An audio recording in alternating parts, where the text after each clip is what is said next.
তো প্রথমেই জানাই আমাদের প্রধানমন্ত্রী নরেন্দ্র মোদী এবং স্বরাষ্ট্রমন্ত্রী অমিত শাহকে অনেক অনেক অনেক অনেক ভালোবাসা এবং অভিনন্দন।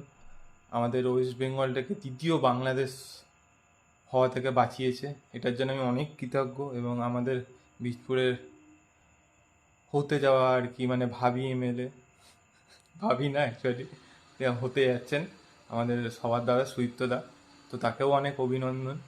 এবং বীজপুরে তিনি এমএলএ হওয়ার আগেই যে ভালো কাজটা করেছেন সেটা হচ্ছে যে আমাদের গান্ধী মোড়ে যে পার্কিং লটটা ছিল সেটার জন্য টাকা নেওয়া হতো, সেটি জেতার পর বিজেপি জেতার পর থেকে সম্পূর্ণভাবে সেটিকে পুরো পার্কিং ফ্রি করে দেওয়া হয়েছে জনসাধারণের জন্য। তাদেরকে কোনো রকমভাবে তাদেরকে কোনো পার্কিং ফি দিতে হবে না, তারা নির্দ্বিধায় গাড়ি রাখতে পারে। এবং বিজেপির এই জয়ের জন্য অনেক অনেক অনেক অভিনন্দন। ঘর ঘর মোদি, হর হর মোদি, জয় শ্রীরাম। টাটা।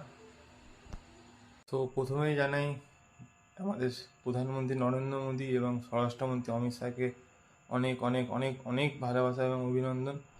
আমাদের ওয়েস্ট বেঙ্গলটাকে তৃতীয় বাংলাদেশ হওয়া থেকে বাঁচিয়েছে, এটার জন্য আমি অনেক কৃতজ্ঞ। এবং আমাদের বীজপুরের হতে যাওয়া আর কি মানে ভাবি এমএলএ, ভাবি না অ্যাকচুয়ালি হতে যাচ্ছেন আমাদের সবার দ্বারা সুদীপ্তদা, তো তাকেও অনেক অভিনন্দন।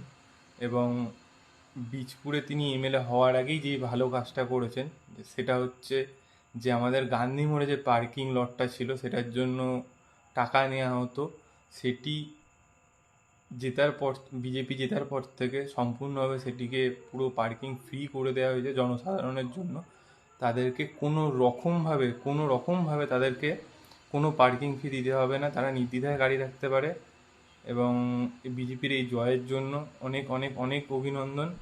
ঘর ঘর মোদি, হর হর মোদি, জয় শ্রীরাম। টাটা।